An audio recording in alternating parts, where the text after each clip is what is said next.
Hey, it's Dr. Sonya. It is Friday today, and we are going to talk about horse teeth.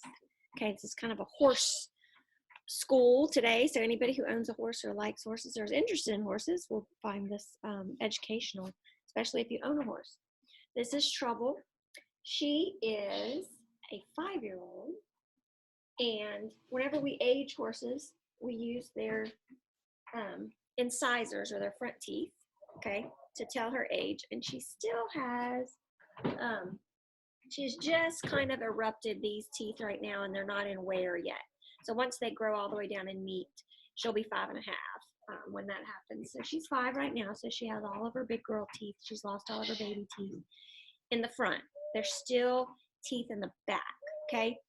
And I'm gonna tell you what we're gonna have to do, but first I'm gonna have to sedate her because it's not something that she stands here for. So it's not something that we can do like a dentist does. So they say, sit down, open your mouth, don't bite me.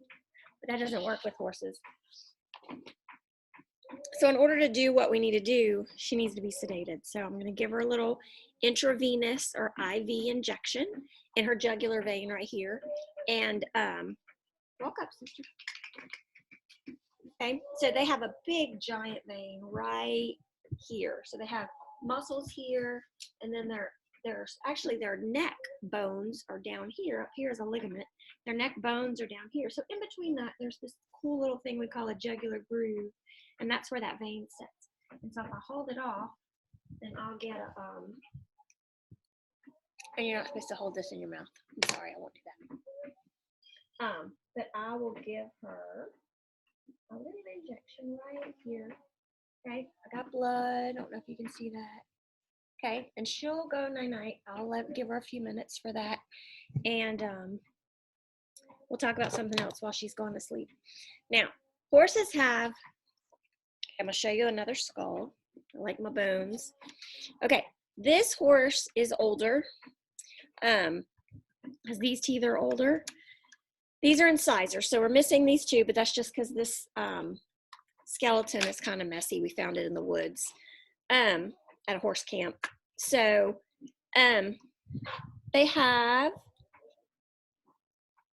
3 incisors per side, top and bottom.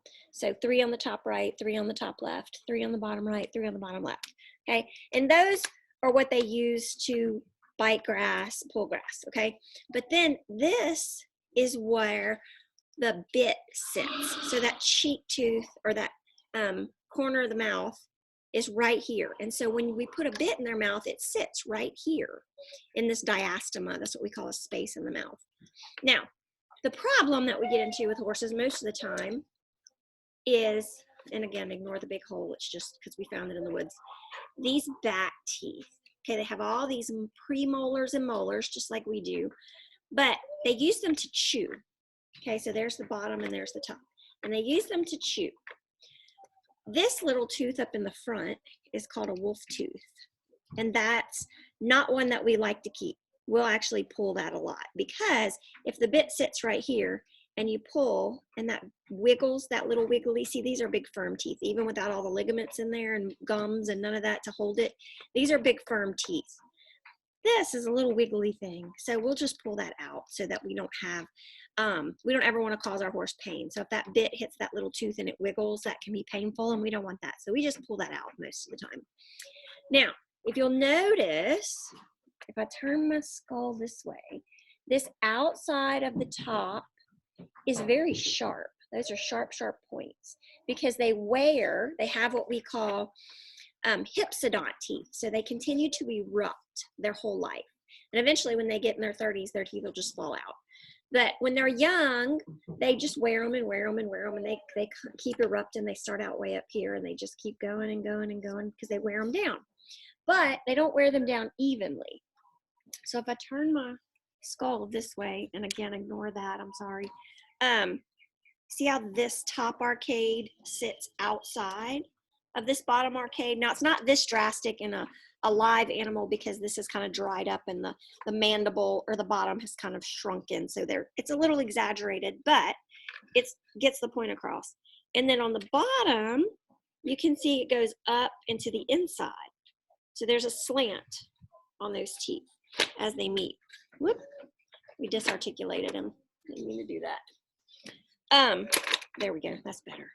So they sit like this. So they'll make these points on the outside. They'll actually cut their gums, and that's very uncomfortable, and we don't want that. They can actually get some hooks back here, okay, where these teeth will poke them. They'll get some hooks or some points or some ramps and hooks. It's all a bunch of terminology you don't super need to know. But they'll get pieces of teeth that just don't wear off because they're not occluding the other teeth very well. And then we need to file those down. So that's what we do when we float a horse's teeth. We file that down. And in order to get to these teeth, we use something called an oral speculum. And there are lots of different kinds of these. If your veterinarian is a fancy dentist, they'll have some fancy ones. And there's a lot of dental equipment. There's a lot of veterinarians who specialize in dentistry. This is a speculum, okay? It looks like a halter or a bridle, and it goes into the teeth, into the front teeth right here. We're gonna put those incisors right here, and then we're gonna open it, and it will hold open so that I can get in there, and actually I'll do it much more than this because I don't want my hand to get squished. And then I can put my hand in there, and I can put a float in there and feel that. So I'll actually, let me close this back down. And we'll put it in her, and then I'm gonna turn the video off because you won't be able to see what I'm doing because it's kind of in a closed dark space. This is what we call a hand float. Okay, and this is, again, when we float, we grind. So we make it smooth, we're floating it to a smooth surface. And not too smooth because we still want them to have some natural angle to those teeth, but we don't want to have those sharp points. So I'm gonna see if she's very sleepy now. Let me see if you can see her. So I'm gonna put this on her, I think. Drop her halter. Well, I'll do it. So I'm gonna drop her halter around her neck. Okay, so I'm gonna take it off of her mouth because I want her to be able to open her mouth. Okay, so I'm gonna still keep her halter on her. Put it right here. So that I still have a handle on her. And then I'm gonna fit this over her head, and I'll pick her head up in a minute. She'll pick her head up whenever I get this on her. I don't need to be out of the camera. I apologize.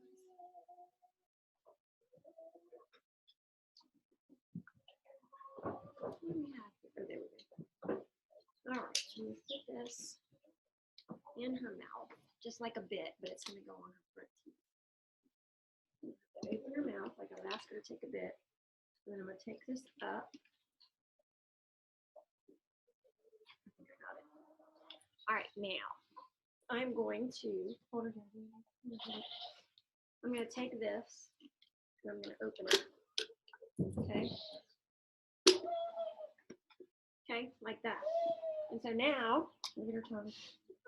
I can get in here with my float and take those sharp points off of her. And again, we want her to be sedate because this is a weapon. So if she were awake and she were swinging her head around, we could have crushed faces for her and for me. And that's never good. Or for my owners, my clients, we don't want that. So anyway, I hope you learned something today. See you tomorrow.